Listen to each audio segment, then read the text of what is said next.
The chaos in Egypt is too copycat to really work.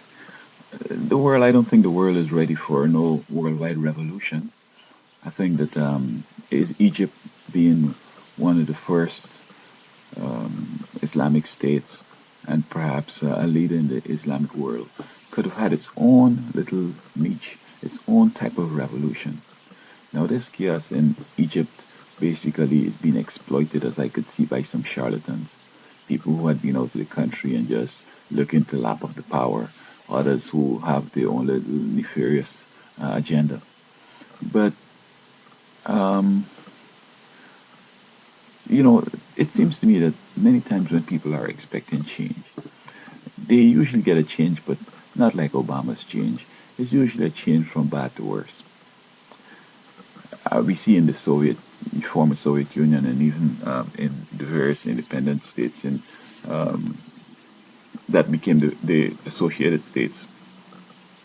Many of them have had revolutions that I don't know who fomented it, but things hadn't changed. With all the changes, things remain the same. And they promised people so much. In fact, there may have been a genuine need for certain reforms, and they promised it as if it were that the previous regime had been holding it back. And when they get into power, they still can't deliver. And what happens is that they're lucky that people hadn't eat them up, but their ratings drop sometimes to some all-time low 4%, 3%, and so on. So why go through this again? Now, the young people in Egypt are clamoring for democracy and perhaps they want capitalism. But I don't even know if they understand what they really want. I mean, I've always lived in capitalist countries. I have 3 doctorates, 3 bachelors, 1 first class honors, 2 masters, and 2 associate of arts. And all I could do is go through garbage and get me some bottles, plastics, and cans to sell to make a living. Now, if I were living in Egypt, I would say, yes, if I get democracy, oh my, I'd be the president. I'd get some big bucks. I get a big job. But when democracy comes, it's a different type of dictatorship. It's a different type of oligarchy. It's a different type of crap. Listen, man, the majority of folks, even communism had promised that even the common man can have equal access to resources. But as the Wells novel Animal Farm shows, that basically it comes back to the same thing. The French Revolution, they got rid of the king because the proletariat thought that the bourgeois were kind of usurping unjustly and doing a whole variety of things, which God had promised when Israel asked for kings. He said, this is what you're going to get. And, today it hasn't changed because instead of the monarchy, you have the Politburo, these politicians who are, the new monarchy. They have the big cars, they have the nice life. And as the Animal Farmer said, we have to eat the eggs because we are smart and we're the intelligentsia and we have to rule things and all the whole 9 yards. So the point is that, and these guys up in Egypt, I mean, look, brothers, you burning up the place and many of you getting killed. I mean, is that the type of revolution you want? Is that what you want to destroy the country? I'm saying that Kennedy, in his inaugural speech, if you listen to it carefully, you hear what he says. Don't ask what this Egypt could do for you, but what you could do for Egypt.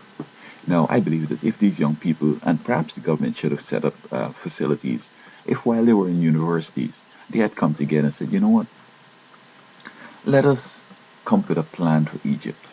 This is where we want to go, and this is how we can do it. We're going to volunteer, we're going to fix the roads, we're going to fix antiquity, we're going to do this, we're going to get tourists in, we're going to so on and so forth. And this is the only revolution I think is really going to be lasting and safe and worth emulating and be respected. So I'm asking you young people in Egypt to man up and go home, sit down and plan how you're going to build your country up, how you're going to maybe design some better cars, maybe some different architecture. See if you could find some more of those treasures. So they go on and steal in in the Museum of Antiquity.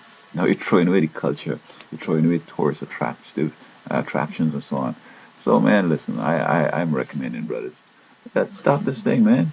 I mean, democracy and capitalism is on the fire.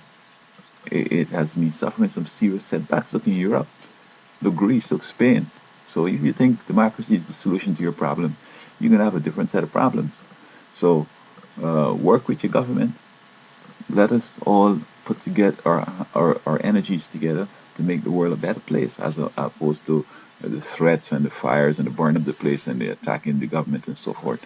When you become the new government, would you like people to be doing the same thing, going the streets when things haven't changed the way you promised it, and start killing you and burn up the place and so on? Now, you could go into the third world politics of the government is in power, you burn down. You become the government, the opposition burn down. You don't get nowhere.